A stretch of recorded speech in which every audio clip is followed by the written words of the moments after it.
Hey, welcome to the Backyard Professor Chess videos. I have a wonderful, instructive game that I want to share with you. It's out of the December 2012 issue of Chess Life. It's the article by Bruce Pandolfini. He's got a regular featured article, at least through the 2012 era he did. I don't have any other editions past this. Shame on me, I should. However, this is a fantastic Kingside attack article that describes a game that is absolutely delightful. And so I want to, and yes, I'm going to do it from my book again. I apologize. Hopefully it won't be too difficult to follow. E4, E5 are the opening moves. This is the closed Ruy Lopez. Knight F3. This game was played in 1922. Bishop B5, of course. Typical Ruy Lopez. A6. Bishop A4. Knight F6. Castles. I want to get to the critical position, and then I will begin to elaborate as he notes in his notes, because this is too good not to see. This is a sensational, wonderful educational game, and I like those the best. D6, D3, they are securing the pawn chains. Not a locked center, but they're, I mean, it's,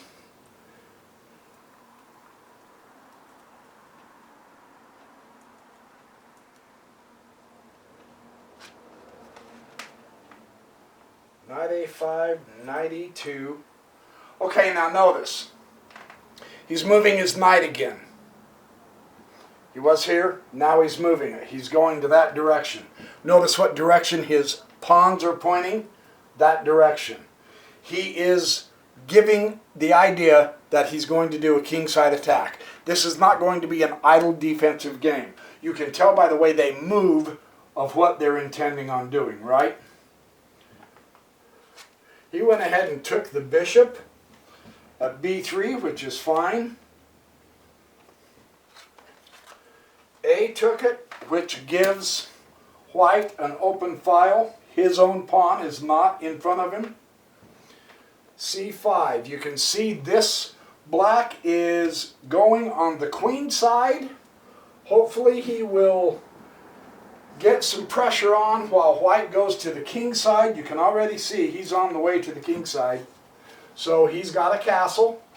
Keeps him out of danger. And now for sure, when a person opens with the knight, pulls the knight over, and pulls the knight over, he's declaring a kingside attack. He's got his bishop going this way, he's got his queen going this way, he's got two knights. If he pushes this f-pawn, the rook will go up also. This is going to be a kingside attack. There is no question about it. Queen c7, queen e2, rook e8, declaring a central file. It's not open yet, but he's at least getting prepared for it. He pushes the h-pawn to keep this bishop from coming into here or here for the moment, because he wants both his knights. He does not want to exchange a knight. And then bishop f8. Now black recognizes that white is going to do a kingside attack when he pulls the rook over one, then drops his bishop back. That's a very strong guard to a king. The idea, and I know y'all know this, I'm just elaborating, I'm talking. I do this every video. Sorry if it's a repetition, but after all, it is the same game. I'm not commentating on Go or checkers. The idea is we want to keep these in a row as long as possible. The moment you press a pawn, you create weak squares, right? You can see this square was guarded twice, now it's only guarded once. So pushing that pawn weakens that square. This pawn, it shows much more dramatically because now the dark squares are weak. It was here protecting that square and that square. Now it's not, right? Typical basic chess. So black wants to have as many pieces helping his king as he possibly can, because he can see white's going this direction. That makes sense? Just basic stuff. So here we go. Now we get into the fun. If you were white, what would you do next? Based on what I've just told you. Based on what you see the board showing. What does this look like to you? It looks like a kingside attack, dork. Right?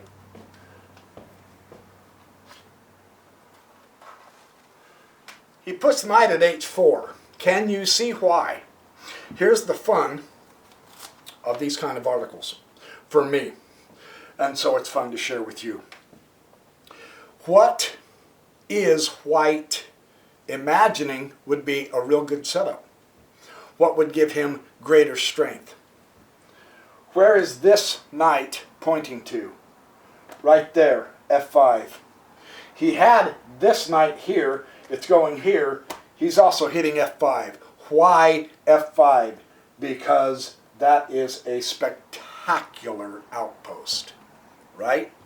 So putting a knight on the edge, knight on the rim is dim, they say, if you leave it there for 9 or 10 moves. But to get it to where you want it to go, it's okay to leave it there for a few moves because you want to build it up. Right now, you don't want to immediately put that knight on there because it can be chased away. Once you see an outpost, you want to build it up and overprotect it. That's Nimzovich's famous idea. Overprotect.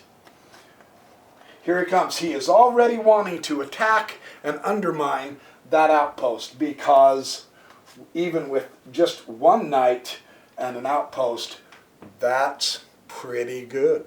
That's strong. So if he can, one way to undermine it is take away that outpost pawn. This is why black pressed the D pawn. See, it kind of gives us a logic as we're able to read the board, and that's what we want to do in chess, is learn how to read the board. Bishop g5. Definitely a kingside attack, there's no question. The idea, if he can get rid of that knight, which is hitting his main pawn, which is also now attacking this pawn, although he can bring another pawn up if they do it pawn-wise, still he is attacking this so that this is not as strong. That makes sense, right? It's really actually very simple to see. Well, queen c comes up to 6. Queen c6, again, emphasizing undermining that pawn chain. Queen bumps up to f3. Why that queen move? No moves are really wasted in chess when the higher orders of players, the higher rated players play. There really are quite good reasons for the most part, in general, right? These aren't just two amateur club players, they really are good players. Again, it's obvious. More on the important outpost, overprotecting it so that you can maintain that. That's what they want. Now, the other advantage of this move is white is fully developed. Nice. Black still has a little bit of development to go. Not bad though. He's not, I mean, there's no real weaknesses as such. We're still basically in the opening. But white is fully developed. Well, D is going to take that E pawn. There is no question about it. That is too powerful. It's okay to attack in the center, undermine any basic supports. That is inevitable. And of course, he retakes that pawn because that is such a spectacular outpost. Right? And rook comes up to e6. Now what do you see? I've said this many times before, but you continually see it in chess games. And by now, if you've been watching my old sillier chess videos, you see the open file, don't you? What do you do with an open file? I'll give you a hint. You don't park a pawn in it. You can't get to it anyway unless you exchange. But no, the open file, that is really important to see. And white does see it. Put your rook in the open file, dude. Right? Right. Look at that. Wonderful. He has used his rook. Now, he's not using his rook incorrectly. Yes, white has the file, but by bumping this rook up, now we have a rook supporting this knight and a queen supporting this knight. Because if he does take it,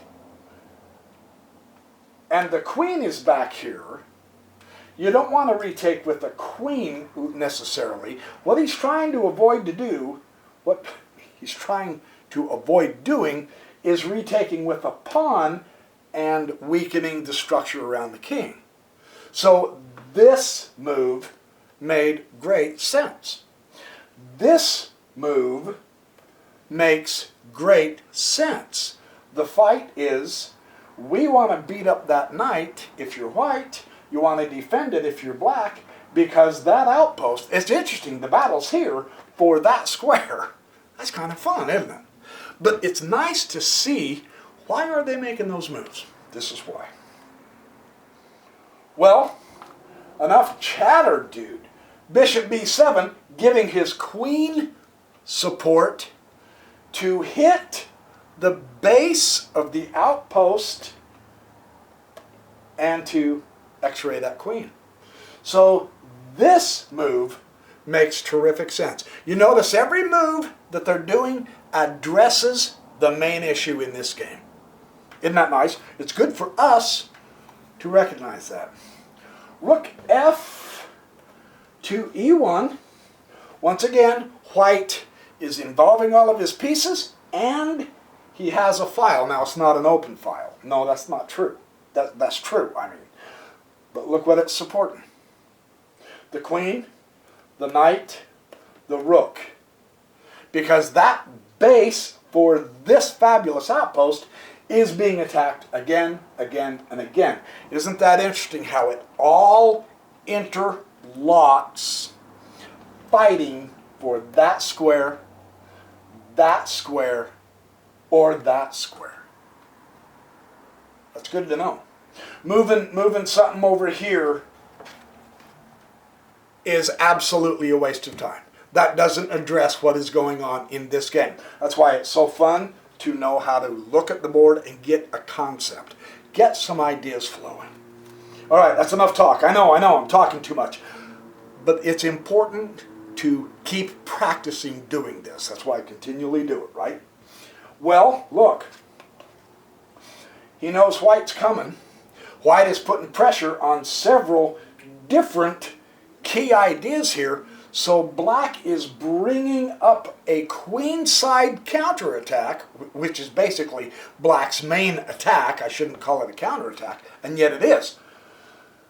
You have to keep your eye on this, because if black gets a breakthrough, there's passed pawns involved here. There's 3 pawns, and there's a double pawn and a pawn. So again, he has this covered as far as he can at this point in the game, so it's not a waste of time to push those pawns and try to break up something in here and get going here. Because now white stops his attack and he has to address black's attack. That's nice. Black isn't just reacting to what white is doing over here. Black is creating, or attempting to create, some extra initiative for here. Does that make sense? So,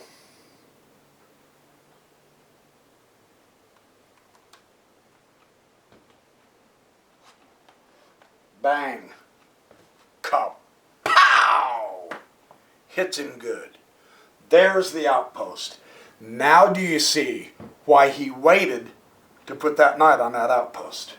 He's got great super support. That's nice. That's nice.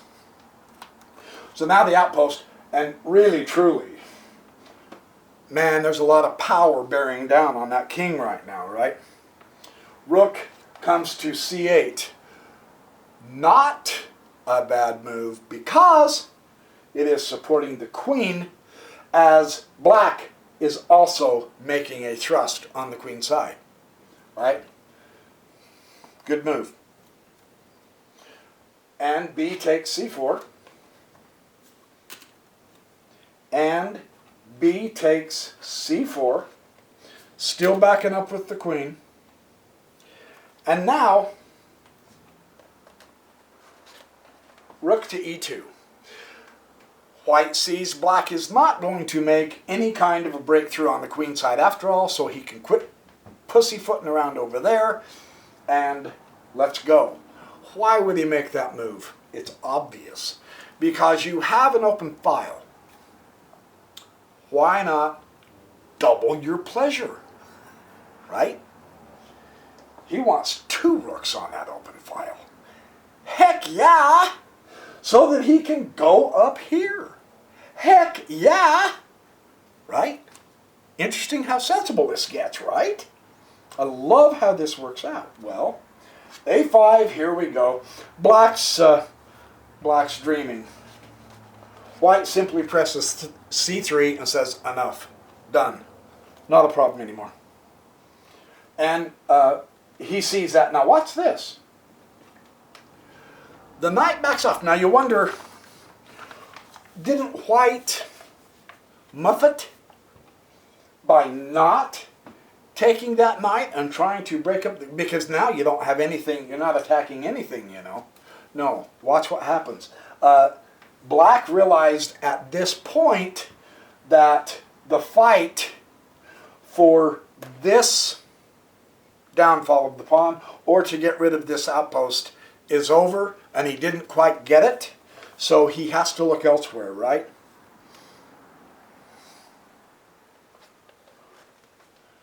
Now, I know what you're looking at, maybe when you do a variation. Before I do this, I saw this and I was just screaming. I was saying, holy cow, you made the wrong move. You made the wrong move. You should put the bishop here, make him take you with the bishop, and then pop him with the knight right there. Look at that fork of a queen, a rook, and a king. Check. And he would have lost the queen. There's only one problem with that. Yes, the bishop would take it, and then when the knight came here to do that, the rook would take the knight. So that wouldn't have worked. That makes sense? I hope I put that back right. I'm going to be mad as hell if I didn't. So the knight moves out of the way. That's the way it works. Now, knight c5. Can you see what black is up to now? See, white is building up the pressure, correct? Is that not right? You betcha it's right. He's building up the pressure. He wants to go over here. Oh, in fact, I skipped his move. Sorry. Rook did come over to here. Rook e to d2, and then the knight comes up to here. Because white has built so powerfully on this file, what's one of the stratagems that you can use if your opponent really starts piling on an open file? To block it. Clog it up. Throw junk in the canal and it won't flow. So he wants to put that knight on that outpost, and that would be really nice. That would be a good outpost. He still has one more move to go though, and he's just a little bit too late because rook comes to d8, and now we are in a heck of a fight here, right? Rook d8. He can't take the rook because the other rook will then take the rook, and it's chaos. We've got a knight that can come up into here now. We've got a bishop that can pop down into here. Well, maybe not there, but do there and take that pawn out. The attack is on. The queen can come up to here and zippity-doo-dah. So this is really powerful. And black recognizes that, so he pops the other rook. Now it's real interesting at this point because white ends up having a lot of hanging pieces, and there's nothing black can do about it. Rook at 8 to d6. Ouch. Oh, man. Smacking that lady around. Oh, yikes. So, and you say, well, that's not such a strong move because the bishop can take d6. And you've lost the exchange. Not yet. Keep watching. Rook takes the bishop.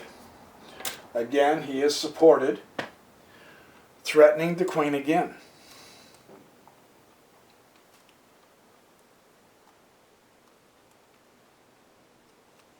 Queen comes back to c7. And at this point,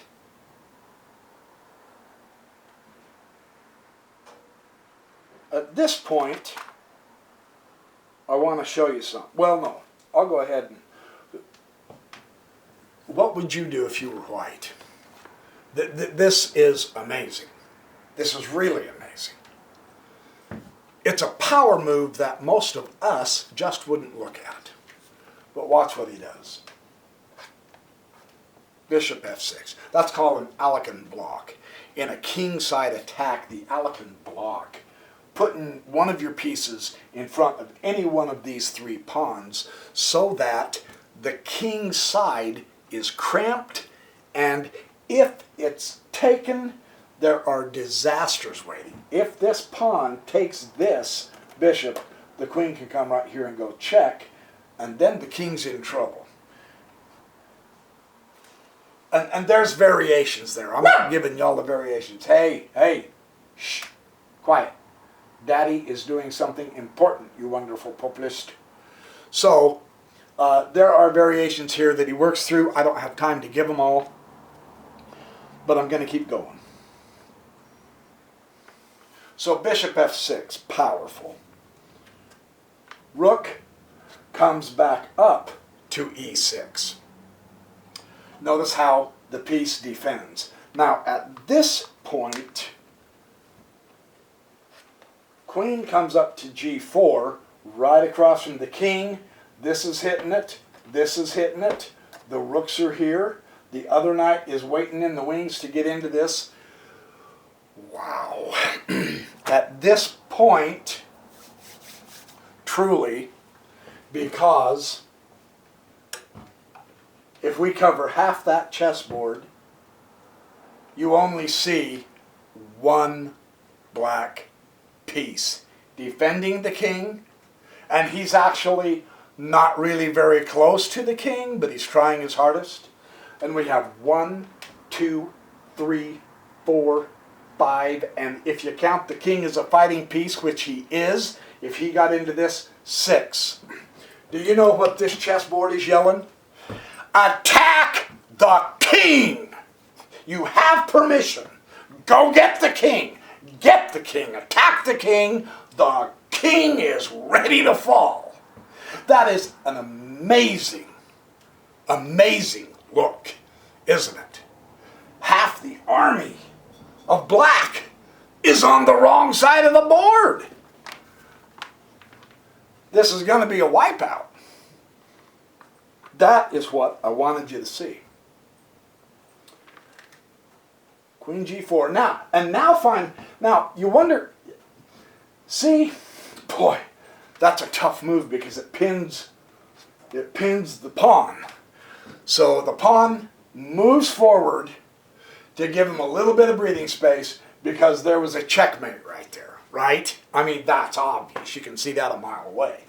There are still threats everywhere. The pawn cannot take any of these pieces. The queen cannot take any of these pieces. The rook cannot take any of these pieces. They've all been there in danger And because of the way he set this up, they can't be taken. Fantastically interesting. Queen comes to G5. Slowly but surely, he's making his way into this camp, man. Wow. Finally, the rook decides, look, I have to take the bishop, man. There is too much going on. And of course, the queen is going to take f6 as well. And you can see the beginning of the end. Now there's combinations everywhere. It's just a matter of working through the one that Pandolfini says. Now the knight does finally get here to e6 to try to block the checkmate, right? And what does he do? Knight to h6. See, I told you, when you move one of those pawns in front of the king, if you're being attacked, you move the pawn, and what did that do? It weakened those two dark squares. So what do as the attacker? Occupy the dark squares around the enemy king. And that's exactly what we have, right? Rook on the dark, queen on the dark, knight on the dark, all surrounding the king. Where's the black army? All the way over here out to pasture. Isn't that amazing? That is just amazing. King comes to f8. I'm about done here.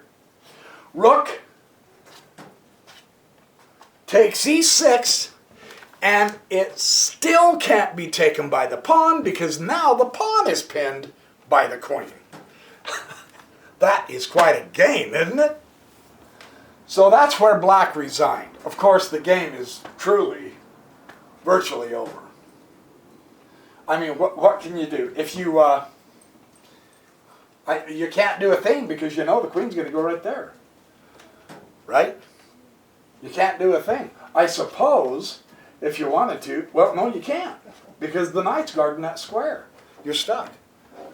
If you can't prevent the queen from going to there, the game is over. Yeah, you could come up here and threaten the rook, but so what? It doesn't do anything.